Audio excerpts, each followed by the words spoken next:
Hello, Krishna classes में आपका बहुत बहुत स्वागत है। इस वीडियो में हम पढ़ेंगे BA 5th semester paper first की यूनिट थर्ड। यूनिट थर्ड है हमारी पोइट्री, और पोइट्री में है एपीक। जो एपीक है द इलियाड, जिसको लिखा है बाय होमर ने। ठीक है, जैसे हमें दिख रहा है paper first unit third, poetry है यूनिट थर्ड हमारी पेपर फर्स्ट में, और एपीक है हमारा द इलियाड, जिसको लिखा है बाय होमर ने इसको लिखा है। आगे है most important points of poem for examination. Examination के लिए मोस्ट इम्पॉर्टेंट पॉइंट्स मैंने कुछ दिए हैं जिनकी एग्जामिनेशन में आने की 100% पॉसिबिलिटी रहती है। देखेंगे, Homer is an ancient Greek poet. Homer जो थे एक एंशियंट ग्रीक पोइट थे। सेकंड है the Iliad is written by Homer. Iliad Homer के द्वारा लिखी गई है। और थर्ड है it has 15,693 lines organised into 24 books. इस एपीक में, इलियाड एपीक में 15,693 लाइनें हैं जिनको 24 बुक्स में ऑर्गेनाइज्ड किया गया है। कहने का तात्पर्य है कि इलियाड एपीक में 15,653 लाइनें हैं और 24 बुक्स हैं, 24 बुक्स हैं। तो नेक्स्ट है book first is prescribed in our syllabus. लेकिन बुक फर्स्ट मतलब 24 किताबों में से पहली जो किताब है बुक फर्स्ट, वो हमारे सिलेबस में है, वो हमको पढ़नी है। ठीक है, नेक्स्ट है पॉइंट 5 है Alexander pope translated it into in English into heroic couplet. Alexander Pope ने इस एपिक को इंग्लिश में ट्रांसलेट किया था, और कौन सी फॉर्म में किया था? हेरोइक कपलेट फॉर्म में किया था। ठीक है, ध्यान रखेंगे। The Iliad is originally, important point है ये। ठीक है, Iliad is originally N ancient Greek, ये भी इंपॉर्टेंट है, मोस्ट इंपॉर्टेंट। तो ओरिजिनली कौन सा है? एंशियंट ग्रीक एपिक है। यहाँ पर देखो, फिर से हम रिवाइज करेंगे हल्का सा। इलियाड जो महाकाव्य है, एपिक है, वो कौन सा? ग्रीक। ओरिजिनली क्या है? ओरिजिनली ग्रीक एपिक है, लेकिन इसको ट्रांसलेट अलेक्जेंडर पोप ने किया है, किसमें? इंग्लिश में। ठीक है, और कितनी बुक्स हैं इसमें? 24 बुक्स हैं। और लाइंस कितनी है ये पूछ सकता है ऑब्जेक्टिव में या वेरी शॉर्ट में। 15,693 लाइंस हैं, और बुक फर्स्ट हमको पढ़नी है। ठीक है, और इसको लिखा तो होमर ने है, by Homer, written by Homer, और ट्रांसलेट किया अलेक्जेंडर पोप ने। नेक्स्ट आगे देखेंगे। यहाँ तक हमने पढ़ लिया कि ये क्या है? ग्रीक एपिक है, written by Homer. 7th point है it was published in 762 BC। ये 762 BC में पब्लिश हुआ था ये epic. It is a bar story between Greek and Troy. ये एक बार स्टोरी है, युद्ध की कहानी है, जो बिटवीन ग्रीक एंड ट्रॉय, जो ग्रीक और ट्रॉय के बीच हुआ था। और क्यों हुआ था मैं आगे स्टोरी में इसको बताऊंगी। ठीक है, अगला पॉइंट है the main theme of book first of Iliad. जो बुक फर्स्ट है ना, उसका तो मुख्य रूप से जो वैसे जो इलियाड एपिक है उसका जो थीम है वो लव भी है, रिवेंज भी है और बार भी है। ठीक है, लेकिन जो बुक फर्स्ट है उसका मेन ये नहीं है। ठीक है, उसकी जो थीम है रेज ऑफ एचलिस। एचलिस जो है, जो बैरियर है उसका योद्धा है, उसका गुस्सा, ये है मुख्य रूप से। वैसे तो कई थीम है इसकी। नेक्स्ट चलेंगे आगे। हाँ, देखिए, पहले हम कैरेक्टर्स की चर्चा कर लेते हैं। तो यहाँ पर है ये ग्रीक कैरेक्टर्स हैं, और यहाँ पर है ये ट्रॉय कैरेक्टर्स। फिर आगे गॉड एंड गॉडेसेस हैं। ठीक है, गॉड्स एंड गॉडेसेस हैं। इस तरह से हम पहले कैरेक्टर्स की चर्चा करेंगे। जैसा कि हमने आपको अभी बताया थोड़ी देर पहले इम्पोर्टेंट पॉइंट्स में कि एक बार स्टोरी है, और किस किस के बीच युद्ध हुआ था? बार किस किस के बीच हुआ था? ग्रीक और ट्रॉय के बीच में। और क्यों हुआ था पहले थोड़ा सा हम आपको हिंट दे देते हैं, तब हम इसकी चर्चा करेंगे, इसके कैरेक्टर्स की। हेलेन नाम की मोस्ट ब्यूटीफुल वुमेन थी वर्ल्ड की, संसार की सबसे सुंदर महिला थी हेलेन, जो मेनेलस की पत्नी थी, जो स्पार्टा स्टेट है ग्रीक का, उसका जो राजा था मेनेलियस, उसकी पत्नी थी हेलेन। लेकिन एक बार क्या होता है, जो ट्रॉय का राजकुमार पेरिस उसको ग्रीस जाता है और उसको भगा लाता है और ट्रॉय ले आता है। तभी वही हेलेन दोनों के बीच युद्ध का कारण बनी। कौन? हेलेन जो है दोनों देशों के बीच, ग्रीक और ट्रॉय के बीच युद्ध का कारण बनी। और बुक फर्स्ट, इलियाड के बुक फर्स्ट में यही स्टोरी है, युद्ध की स्टोरी। ठीक है, तो देखेंगे, देखो थोड़ा कैरेक्टर का परिचय कर लेते हैं, तब हम इसकी समरी पर चलेंगे। Greek characters. हेलेन, जैसा कि मैंने आपको भी बताया, हेलेन कौन थी? Most beautiful women in the world, संसार में सबसे सुंदर महिला थी। मेनेलस कौन था? Helen's husband and king of Sparta. ये जो है क्या बोलते हैं, मेनेलस जो था हेलेन का पति था और स्पार्टा का राजा था। स्पार्टा क्या था? एक सिटी स्टेट था ग्रीस में क्या था? एक सिटी स्टेट था, उसका ये राजा था मेनेलस, ध्यान रखेंगे। ठीक है। एचलेस कौन था? एचलेस था greatest soldier of Greek army, Greek की आर्मी का एक सबसे महान सिपाही था ये एचलेस। ठीक है, और यहाँ पर आ जाते हैं पेट्रोक्लस कौन है? एचलेस का फ्रेंड है। किसका? इसका फ्रेंड है, ये दोनों दोस्त हैं। ठीक, आगे देखेंगे। नेक्स्ट है थेटिस कौन है? गॉडेस ऑफ सी, समुद्र की देवी, एचलेस मदर, मतलब एचलेस की माता है ये थेटिस। और ये थेटिस कौन है? गॉडेस ऑफ सी, समुद्र की देवी है। ठीक है, और पैलेस कौन है? ये आगे पैलेस कौन है? कि एचलेस फादर, मतलब एचलेस का पिता। कहने का मतलब ये है, थेटिस और पैलेस कौन है? एचलेस के माता पिता हैं। ठीक है, और ये इसका मित्र है पेट्रोक्लस। ठीक है, और ये दोनों पति पत्नी है, मेनेलस और हेलेन। ठीक है, हेलेन के पीछे युद्ध होता है ये। आगे देखेंगे एगमेमनन कौन है? Head of the Greek army का हेड है। और क्लेचस कौन है? प्रीडेक्टर ऑफ ग्रीक आर्मी का प्रीडेक्टर मीन्स भविष्यवक्ता, मतलब आगे क्या होने वाला है। ऑडिसस कौन है? एक Greek hero noted for his intelligency, एक ग्रीक हीरो है जो अपनी इंटेलिजेंसी के लिए जाना जाता है। और he is also king of Ithaca का जो राजा है। और एशिया एंड ग्रेट कौन है? ही is the second greatest Greek barrier, दूसरा महान ग्रीक योद्धा आफ्टर एचलेस के बाद। किसके बाद? इसके बाद। ये सबसे महान योद्धा, ग्रेटेस्ट सोल्जर माना जाता था। इसके बाद अगर बात आती है तो इसकी आती है। ठीक है, तो ये कौन है? Second greatest Greek barrier after एचलेस। He is called, जिसको उसमें महाकाव्य में क्या नाम दिया गया? ही इज कॉल्ड एजेक्स, जिसे एजेक्स बाय द रोमन्स के द्वारा इसे एजेक्स नाम से पुकारा जाता है। एशिया द ग्रेट को समझ में आया? क्या, किस नाम से? एजेक्स नाम से। अब चर्चा कर लेते हैं ट्रॉय के कैरेक्टर्स की। प्रियम कौन है? किंग ऑफ ट्रॉय का राजा। और इधर राजा कौन है? ये मेनेलस। ठीक है, और इसकी पत्नी है हेलेन, ध्यान रखेंगे। ठीक है, तो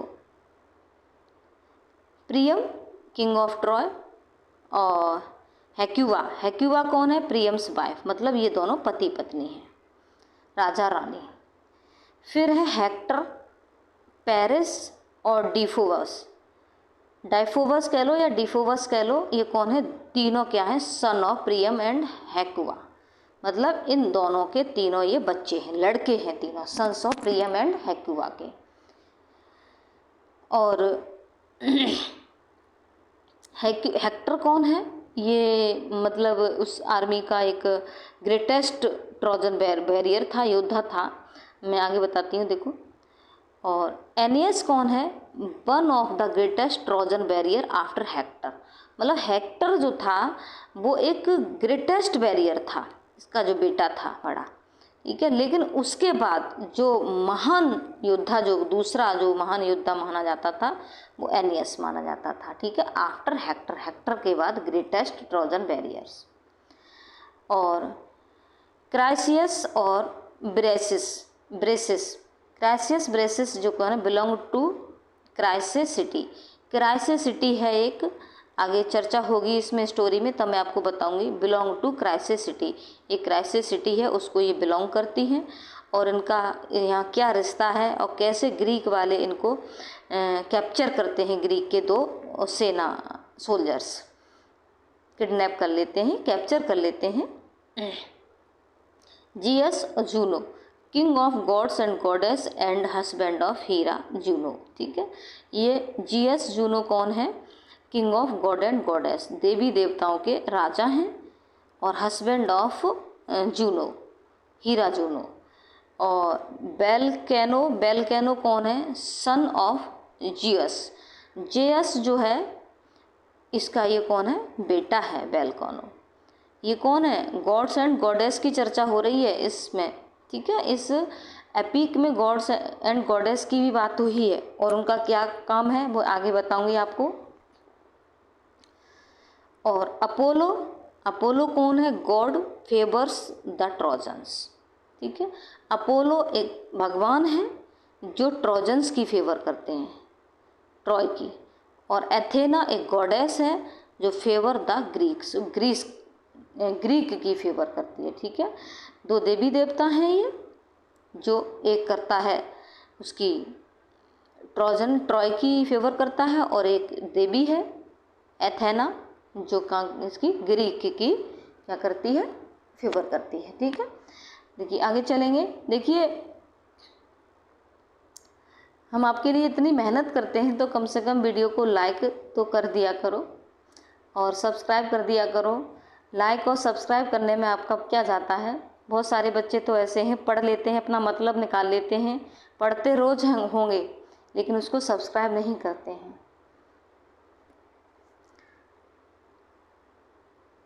आगे देखेंगे।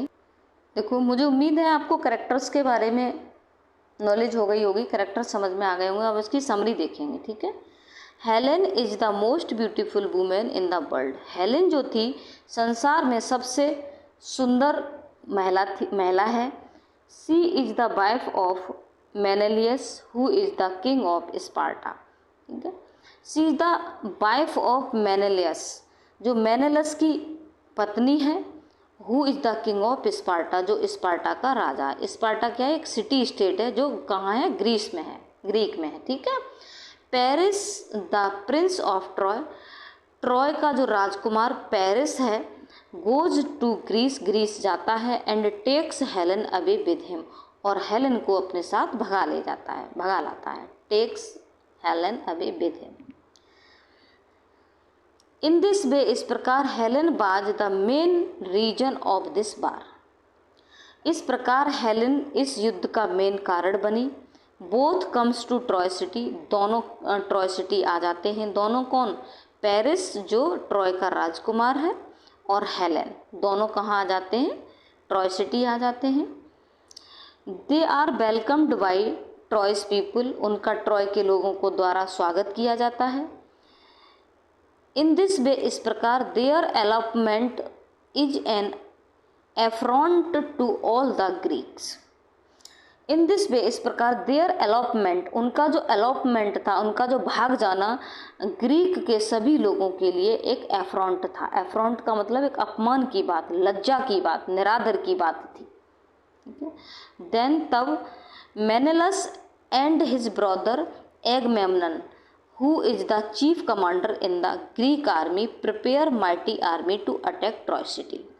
तब जब ये दोनों भाग जाते हैं, वो भगा ले जाता है, तब जा कर के मेनेलस जो उसका पति है हेलन का, और उसका जो भाई एगमेम्नन, ध्यान रखेंगे कैरेक्टर्स को, क्योंकि ऑब्जेक्टिव टाइप अगर पेपर आता है तो पूछ लेता है, वेरी शॉर्ट में भी पूछ लेता है। तो वो क्या करते हैं, जो कौन है एगमेम्नन कौन है, chief commander in the Greek army, Greek army में जो चीफ कमांडर है, प्रिपेयर ए माइटी आर्मी, एक सब शक्तिशाली आर्मी को तैयार करता है, to attack the Troy city, Troy city पर आक्रमण करने के लिए। इन दिस नहीं इन द आगे देखेंगे, in the Greek army, Greek army में there are so many great barriers like Achilles, Greek army में एचिलेस जैसे बहुत सारे महान योद्धा हैं, ठीक है, great barriers like Achilles, who is the central character in the Iliad, जो कौन है एचिलेस कौन है, is the central character in the Iliad, Iliad में सेंट्रल कैरेक्टर है, एंड और he is the son of Thetis, जो थेटिस का बेटा है, जो बताई थी जो देवी थी थेटिस, उसका बेटा है, उधर कैरेक्टर में बता रहे थे हम, जो कौन है गॉडेस ऑफ सी, समुद्र की देवी है, थेटिस कौन है समुद्र की देवी है, जिसका बेटा कौन है एचिलेस है। एंड मॉर्टल मैन, एक मॉर्टल मैन है Peleus, Odysseus the king of Ithaca, जो ओडिसी है एक इथाका का राजा है, नोन फॉर हिज इंटेलिजेंसी, जो अपनी इंटेलिजेंसी के लिए जाना जाता है, अपनी बुद्धिमत्ता के लिए जाना जाता है।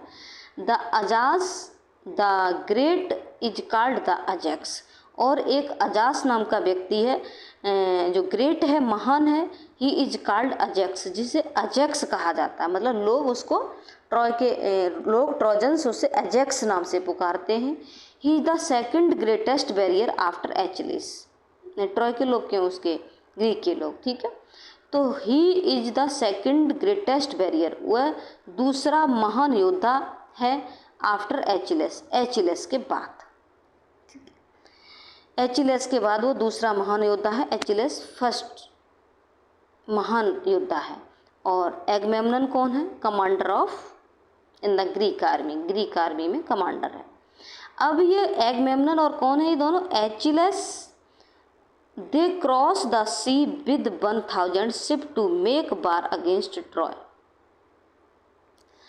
अब वो दोनों क्या करते हैं, दे क्रॉस द सी, वे समुद्र को पार करते हैं, विद 1000 शिप्स, ये सब क्या करते हैं, 1000 जहाज़ों के साथ समुद्र को पार करते हैं, make war against Troy, Troy के विरुद्ध युद्ध करने के लिए समुद्र पार करते हैं। एंड और आगे देखेंगे, और ये सभी क्या करते हैं, समुद्र को पार करते हैं 1000 शिप्स के साथ, और win back their pride, win means जीत लेते हैं, बैक वापस, देयर प्राइड अपने अभिमान को, एंड हेलेन को, और जा कर के अपने अभिमान को और अपनी हेलेन को पुनः वापस जीत लेते हैं। इन दिस वे, इस प्रकार the war continuous for 10 years, इस प्रकार युद्ध जो है 10 साल तक लगातार चलता है। Troy city's wall is so strong and so high that Greek army could not break it, Troy city की जो दीवार है वो इतनी स्ट्रॉन्ग है और इतनी हाई है कि Greek army could not break it, कि ग्रीक की आर्मी इसको तोड़ नहीं सकती। Greek army makes tent outside the walls of Troy and starts to live there, और फिर क्या करती है, मतलब ग्रीक की जो दीवार थी इतनी ऊंची थी, इतनी स्ट्रांग थी, वो तोड़ नहीं सकते थे, तो उन्होंने क्या किया, ग्रीक आर्मी ने टेंट बनाया outside the walls of Troy, Troy की जो दीवारें थी उससे बाहर टेंट बनाया, and starts to live there, और उस वहाँ पर रहना स्टार्ट कर दिया, टेंट बना करके वहाँ रहना स्टार्ट कर दिया। But in the 10th year of the war, युद्ध के 10वीं साल में, in the 10th year of the war, युद्ध के 10वीं साल में, एचिलेस रिफ्यूजेस टू फाइट, एचिलेस युद्ध करने से रिफ्यूज़ कर देता है, मना कर देता है। आफ्टर एगमेम्नन इंसल्ट्स हिम, एगमेम्नन के एक बार उस इंसल्ट करने के बाद, मतलब एगमेम्नन जब उसकी इंसल्ट कर देता है उसके बाद एचिलेस युद्ध करने से मना कर देता है, ठीक है। द रिफ्ट, ये कौन है? चीफ कमांडर है ग्रीक आर्मी में, और ये कौन है? एक ग्रेटेस्ट, महान, सबसे ग्रेट बैरियर है, योद्धा है ग्रीक आर्मी में। तो इस तरह से तो वो मना क्यों कर देता है कि एगमेम्नन उसकी इंसल्ट करता है। The rift between them opens after Agamemnon and Achilles captures 2 maidens while attacking the fields around Troy. Rift between them, एक दरार दोनों के बीच में ओपन्स हो जाती है। कब? आफ्टर, बाद,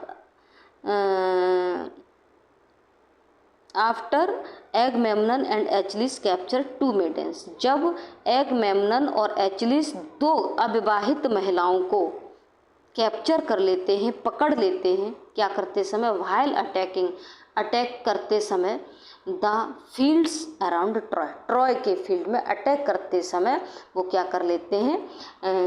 2 महिलाओं को, 2 मेडन, कुंवारी जो महिलाएं होती हैं उनको वो कैप्चर कर लेते हैं। तभी से उन दोनों के बीच में एक रिफ्ट ओपन हो जाती है। ठीक, आगे देखेंगे। 2 महिलाएं हैं, क्लियर हो गया, जो कहाँ की हैं? क्राइसेस सिटी की हैं, क्राइसेस सिटी की रहने वाली हैं। कौन? आगे देखेंगे। कहाँ तक आ गए? ठीक, यहाँ तक। Agamemnon's prize is Chryseis, the daughter of priest of god Apollo. For Achilles' prize, there is beautiful Briseis who becomes his slave mistress. तो जब 2 महिलाएं, वो कौन कौन है? मतलब 2 को जो कैप्चर करते हैं वो क्राइसेस सिटी की रहने वाली हैं। तो एगमेम्नन्स प्राइज कौन है? क्राइसेस है, जिसको वो कैप्चर करता है वो कौन है? The daughter of priest of God Apollo, भगवान अपोलो का जो पुजारी है उसकी बेटी है क्राइसेस। ठीक है। फॉर एचलिस, और एचलिस जो कैप्चर करता है वो देयर इज ए ब्यूटीफुल ब्राइसेस, एक सुंदर ब्राइसेस है। हु बिकम्स जो बन जाती है, हिज स्लेव उसकी दास, मिस्ट्रेस उसकी गुलाम मिस्ट्रेस बन जाती है। बहन crisis the father of crisis, जब क्राइसिस जो क्राइसिस का पिता है, समझ रहे हो? देखो यहाँ फिर से देखेंगे। बहन crisis the father of crisis, जब क्राइसिस का पिता क्राइसिस क्या करता है? Offers A ransom for his daughter, अपनी बेटी के लिए फिरौती ऑफर करता है। फिरौती जानते हैं आप? फिरौती तो जानते होंगे, अपहरण व्यक्ति को छुड़ाने के लिए दिया जाने वाला कोई भी धन, फिरौती जिसे कहते हैं, बदले में कुछ दे देना। ठीक है। जब क्राइसिस के पिता ने अपनी बेटी के लिए फिरौती ऑफर की तो एगमेम्नन रिफ्यूजेस इट, तो एगमेम्नन इसके लिए मना कर देता है। मतलब उन्होंने इसको कैप्चर ही तो कर लिया था, पकड़ ही तो लिया था। किसने? एचलिस ने और एगमेम्नन ने इन्हें पकड़ लिया था, इनको कैप्चर कर लिया था। तो क्राइसिस जब उसने फिरौती दी, ऑफर की, लेकिन उसने इसको रिफ्यूज कर दिया, मना कर दिया। तो Chryses pray to Apollo for help, फिर उसने क्या किया? जो अपोलो था, जो गॉड था, कौन था? गॉड था, उससे उसने प्रे की, प्रार्थना की, क्या करी? हेल्प की। प्रे प्रार्थना करता है, टू अपोलो, अपोलो से, फॉर हेल्प, मदद के लिए। Apollo sends A plague upon the Greek camp causing the death of many soldiers after 10 days of suffering. फिर क्या होता? अपोलो क्या करता है? जब उससे कहता है, वो हेल्प मांगता है, हेल्प की प्रे करता है, तो अपोलो जो गॉड है वो क्या कर देता है? एक प्लेग फैला देता है। इस पर ग्रीक कैंप पर, पूरे ग्रीक कैंप पर एक प्लेग सेंड कर देता है, रोग। और causing the death of many soldiers, और जो जिसका कारण क्या होता है कि बहुत सारे सोल्जर्स मर जाते हैं। आफ्टर 10 days सफरिंग, 10 दिन की सफरिंग के बाद काफ़ी बहुत सारे सोल्जर्स मर जाते हैं। Achilles calls an assembly of the एचेनियन।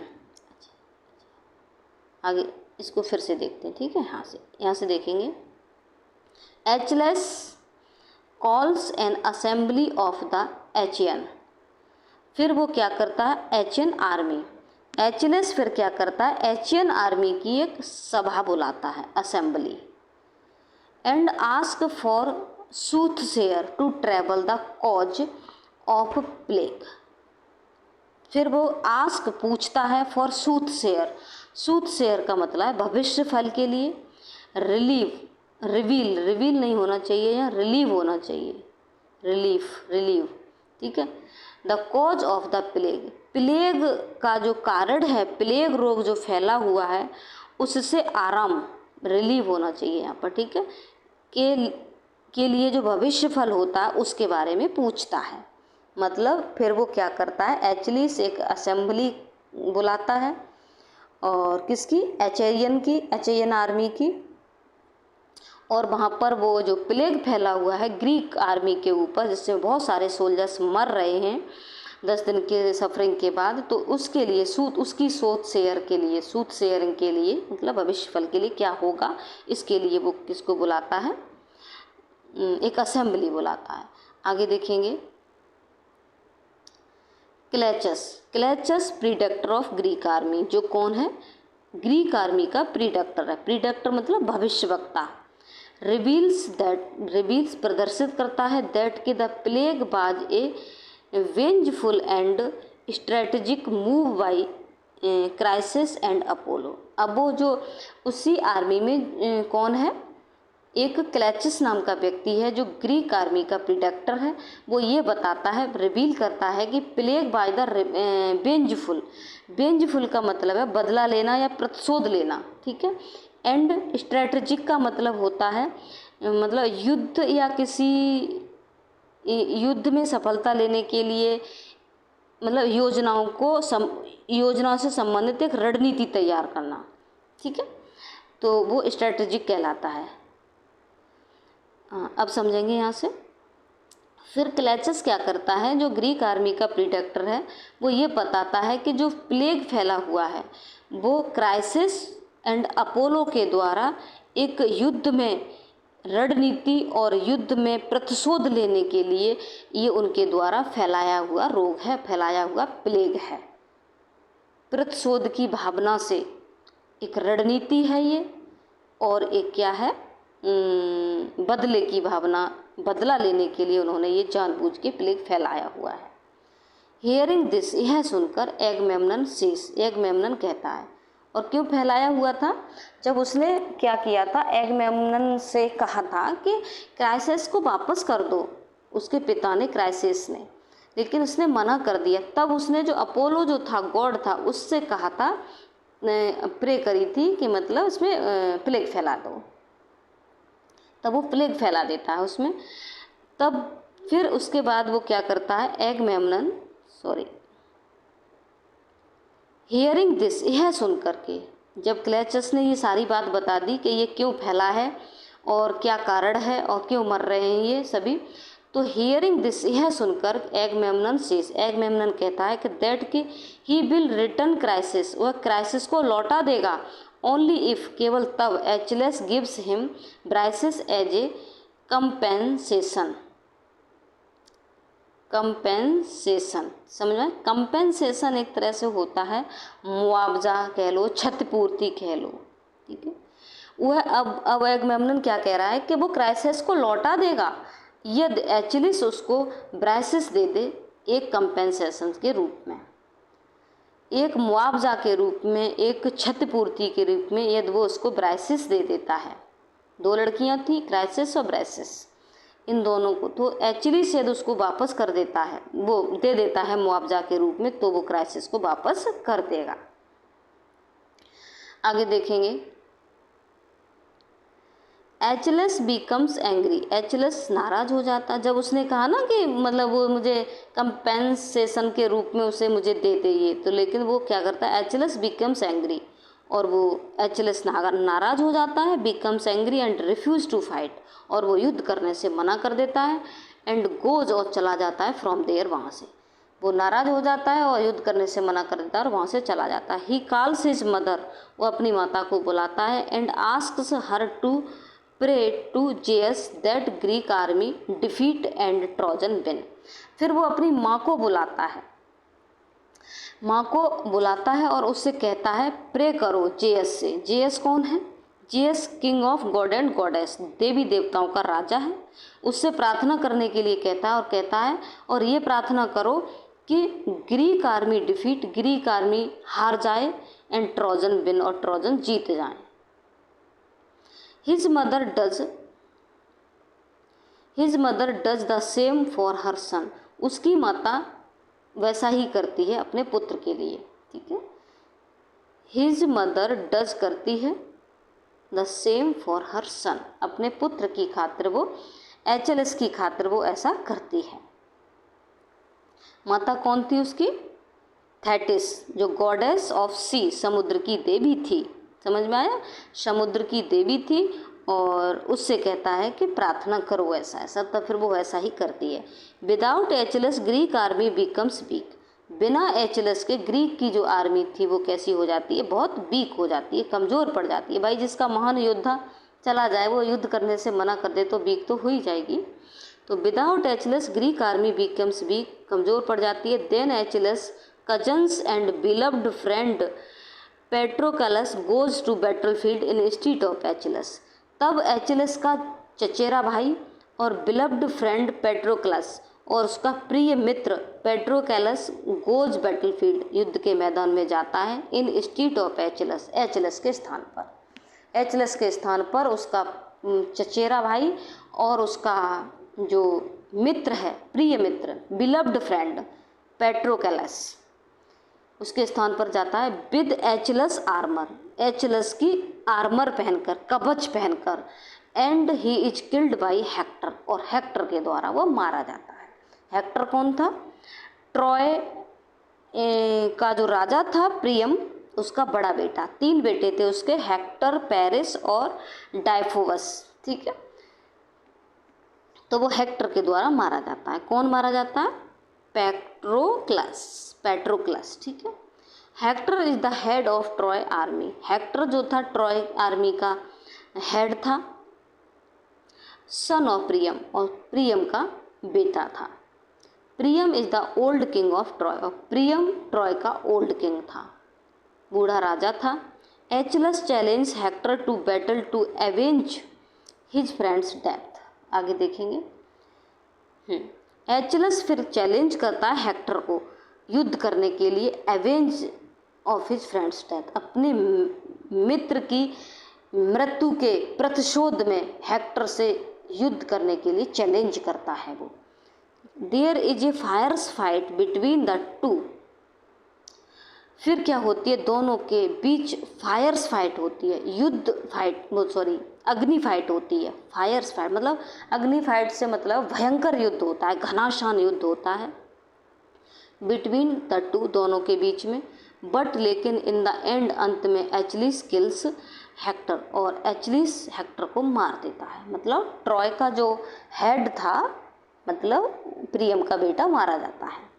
Then he drags him to his camp, और जब उसको वो मार देता है एचलिस हेक्टर को, उसके बड़े बेटे को जो हेड था आर्मी का, उसको और मारने के बाद वो अपनी कैंप में उसे कधेड़ता हुआ ले आता, मतलब खचेड़ता हुआ, ड्रैग्स, जब मरे हुए व्यक्ति को ना ले आते, रगड़ते हुए, कधेड़ते हुए अपने कैंप में ले आता है। और एट नाइट, रात में, हेक्टर्स फादर विजिट्स एचलिस सीक्रेटली जाते हैं। तो रात में हेक्टर का पिता एचलिस के पास सीक्रेटली जाता है, चुपचाप से जाता है। एंड बाई प्लीडिंग, और उसे अनुग्रह करके, ही आस्क्स हिम, उससे कहता है, for dead body of his son, अपने पुत्र की डेड बॉडी के लिए कहता है, मतलब उससे अनुग्रह करता है, प्लीडिंग करता है, विनती करता है अपने पुत्र की डेड बॉडी के लिए। एचलस मेल्ट एट हिज प्लीडिंग, और एचलस उसकी प्लीडिंग पर मेल्ट हो जाता है, पिघल जाता है, उसे दया आ जाती है।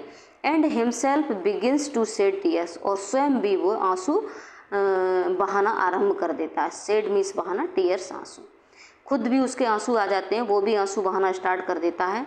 ही रिटर्न्स हेक्टर्स बॉडी, वो है हेक्टर की बॉडी को वापस कर देता है। प्रियम मॉर्न्स हेक्टर फॉर 9 days, प्रियम क्या करता है, 9 दिन तक हेक्टर की डेड बॉडी पर विलाप करता है। मॉन्स मीन्स विलाप करता है। हेक्टर के लिए फॉर 9 days 9 दिन तक हेक्टर के लिए विलाप करता है। Then burns his dead body, तब उसकी डेड बॉडी को वो जलाता है। And puts the remains in a golden urn, और फिर जब जलाने के बाद जो चीज़ें रह जाती हैं, जैसे हड्डियाँ वड्डियाँ और जो भी जे रहते हैं ना, राख फाक रह जाती है, तो उसको एक गोल्डन अर्न में डालता है, रखता है। सोने के अर्न में होता है कलश, घड़ा। दैट इज बरीड, जिसको दफना दिया जाता है। इन ए मोडेस्ट ग्रेव, एक मोडेस्ट ग्रेव में, एक साधारण सी ग्रेव होती है, कब्र होती है ग्रेव, उसमें उसको दफना दिया जाता है।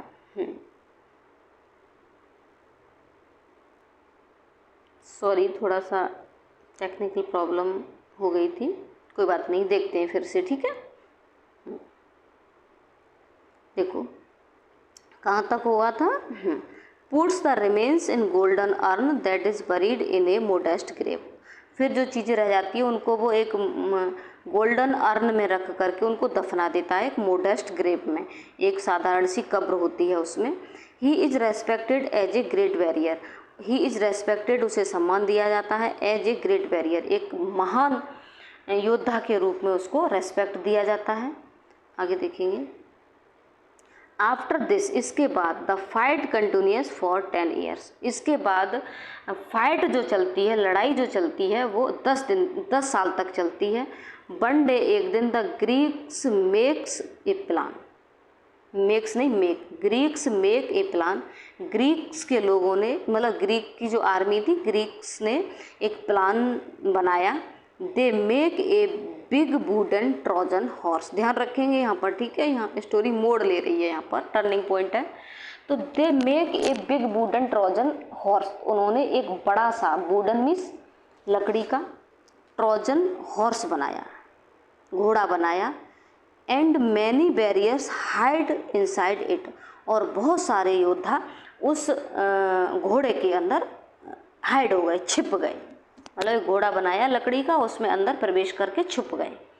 The rest of the army, और जो बाकी जो आर्मी थी हाइड, छुप गई। ऑन द अदर साइड, दूसरी तरफ, विद देयर शिप्स, जो उनके शिप थे उनकी दूसरी तरफ छिप गई।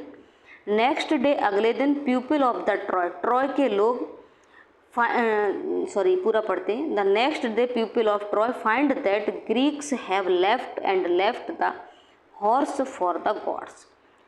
तो फिर अगले दिन क्या हुआ, the people of Troy, Troy के लोगों ने फाइंड, ये पाया, ये देखा, समझा कि ग्रीक्स हैव लेफ्ट, ग्रीक वाले लेफ्ट, जा चुके हैं, भाग चुके हैं यहाँ से। एंड लेफ्ट द हॉर्स, घोड़ा को छोड़ गए, फॉर द गॉड्स, देवताओं के लिए, ऐसा उनको लगा। पीपल ऑफ ट्रॉय, ट्रॉय के लोग ब्रिंग, ले आते हैं, दैट हॉर्स, उस घोड़े को, टू देयर फोर्ट, अपने किले में, एज ए मेमोरियल, एक मेमोरियल के रूप में, एक यादगार के रूप में वो उस घोड़े को अपने किले के अंदर ले आते हैं। कौन ले आते हैं? ट्रॉय के लोग। एट नाइट, रात में फिर क्या होता है, रात में क्या होता है, the barriers hidden inside the horse, जो योद्धा घोड़े के अंदर छुपे हुए थे, हिडन बैरियर्स, ठीक है, कम आउट, बाहर आते हैं। And open the gate of the fort, और किला का दरवाज़ा खोल देते हैं। ड्यू टू दिस, इसके कारण, द एंटायर ग्रीक आर्मी, संपूर्ण ग्रीक की आर्मी, एंटर्स, प्रवेश कर जाती है, द फोर्ट, किले में। एंड, और, ठीक है, तो क्या होती है फिर, जो एंटायर आर्मी, जैसे ही वो घोड़े के अंदर छुपे हुए सोल्जर्स होते हैं, बाहर निकल करके घोड़े से, और गेट खोल देते हैं फ्रंट उसका, किले का, और सारी ग्रीक आर्मी उसमें एंटर कर जाती है किले में। तो क्या होता है आगे देखते हैं।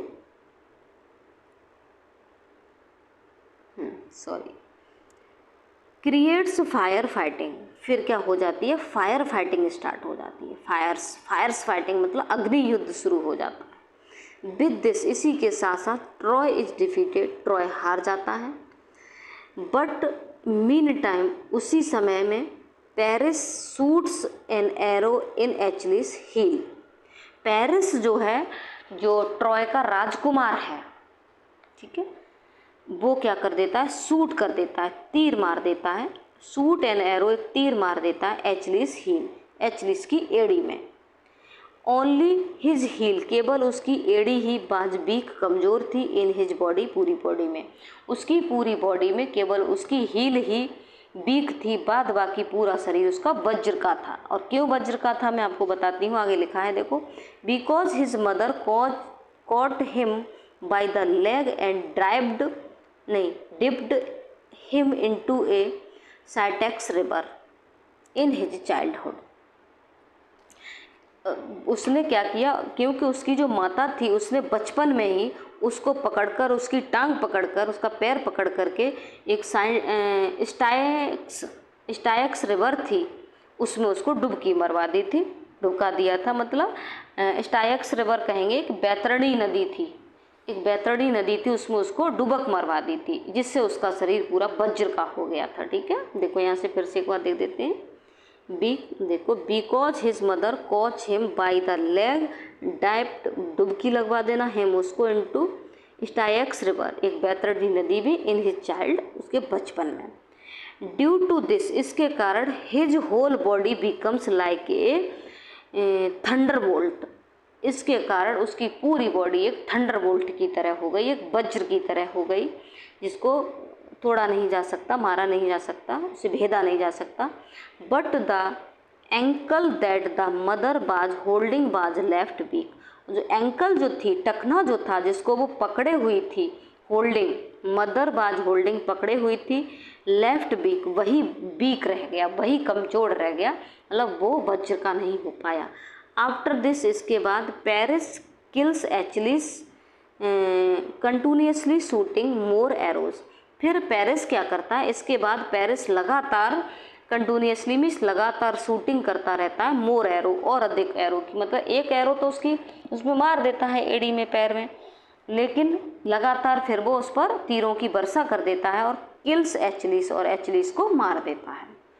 सम सोल्जर्स, कुछ सिपाही, कैप्चर हेलन, हेलन को पकड़ लेते हैं, takes her back to Menelaus, और उसको मेनेलस के पास वापस ले जाते हैं। ही फॉरगिव्स हेलन, वह हेलन को माफ़ कर देता है। Takes her back to Sparta, और उसे स्पार्टा वापस ले जाता है। Paris is killed by Agamemnon, और पेरिस भी एगमेम्नन के द्वारा मारा जाता है, जिसने एचलिस को मारा था, जो हेलन को भगा के लाया था। तो Paris is killed by Agamemnon. In the end, अंत में, ग्रीक्स बिकम्स विक्टोरियस, तो ग्रीक इस तरह से विजयी होते हैं। तो ट्रॉय की इसमें हार होती है और उसकी ग्रीक की विजय होती है। इस तरह से मुझे उम्मीद है आपको स्टोरी समझ में आई होगी। और इसके यदि किसी भी प्रकार के ऑब्जेक्टिव टाइप क्वेश्चंस पूछ लिए जाते हैं, शॉर्ट, वेरी शॉर्ट या ऑब्जेक्टिव, तो आप, मुझे उम्मीद है आप कर सकते हैं। Thank you. आगे अगली वीडियो में इसके ऑब्जेक्टिव दे देंगे।